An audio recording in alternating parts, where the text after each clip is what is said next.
Good morning. So we have today, tomorrow, and then we're done with story time for a while. I will try to pop back in with a story every once in a while, so keep an eye out.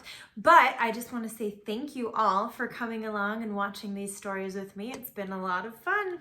Hopefully you've had a good time too. All right, so for our penultimate, that means second to last story time, we're going to be reading Dogs Don't Do Ballet. Written by Anna Kemp, illustrated by Sarah Ogilvie, I think is how you say it, and sponsored by First Five Yuba County. All right, here we go. My dog is not like other dogs. He doesn't do dog stuff like weeing on fire hydrants or scratching his fleas or drinking out of the toilet. If I throw him a stick, he looks at me like I'm crazy, so I have to fetch it myself. No, my dog likes music and moonlight and walking on his tiptoes. You see, my dog doesn't think he's a dog.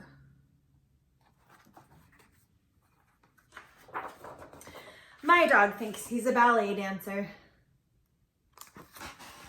When I get ready for ballet class, he looks longingly at my tutu and ballet shoes, and I just know he's dreaming of his name in lights.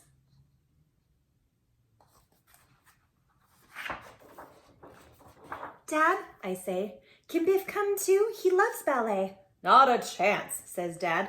Dogs don't do ballet. Then one Saturday on my way to class, I get a funny feeling that I am being watched, a funny feeling that I am being followed.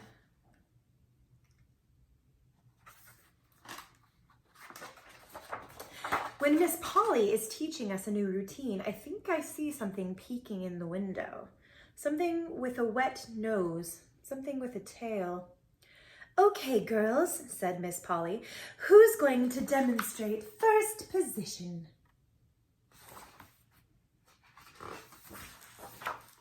But before any of the girls can step forward, there's a loud bark from the back of the studio and something furry rushes to the front. What is this? Asks Miss Polly, peering over her glasses. This, I say, is my dog. Well, take it away at once, says Miss Polly, wrinkling up her nose. Dogs don't do ballet. My poor dog stops wagging his tail, and his ears droop down at the ends. I take my dog home and give him a bowl of doggy donuts, but he won't touch them.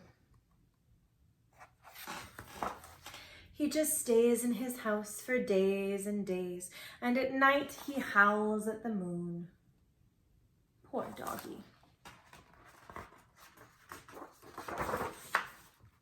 For my birthday, I get tickets for the Royal Ballet. Can Biff come too? I ask Dad. He loves ballet. My dog pricks up his ears and wags his tail. No, says Dad. If I've told you once, I've told you 1,000 times. Dogs don't do ballet. As we wait for the bus, I think about my poor old dog all on his own, howling at the moon. Then I get a funny feeling.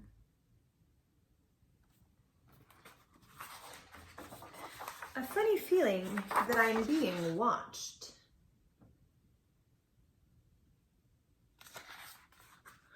A funny feeling that I am not alone.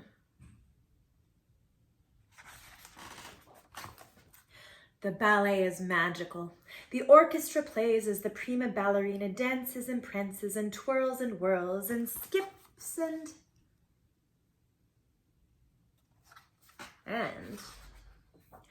Oh no, she trips! Disaster! Calamity! It's all over, I think. Oh, she fell right into the tuba. But somebody doesn't think it is over. No, somebody thinks it is just beginning. Somebody with big black eyes, somebody with pointy ears, somebody wearing my tutu. The audience gasps. It's a dog, someone shouts. Dogs don't do ballet. My dog turns bright red and looks at his feet. That's what I've always said, Dad mutters, but then the orchestra starts to play.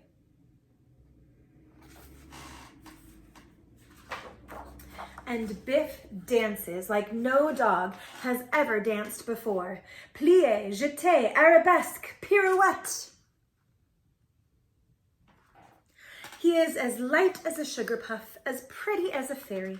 The audience can't believe it. Hooray, I shout, that's my dog! When the music stops, my dog gives a hopeful curtsy and blinks nervously into the spotlight. The theater is so very quiet that you could hear a bubble pop. Then the lady in the front row stands up. "It's a dog!" she shouts. Biff's ears start to droop again. Poor Biff. "A dog that does ballet," she adds. "Bravo!" Suddenly, the whole audience cheers and throws bunches of roses. My dog glows pink with happiness. "I don't believe it," says Dad, shaking his head. "Beth is a ballet dancer after all." "See," I say proudly, ruffling Biff's ears. "Dogs do ballet. Bravo, Biff." The end.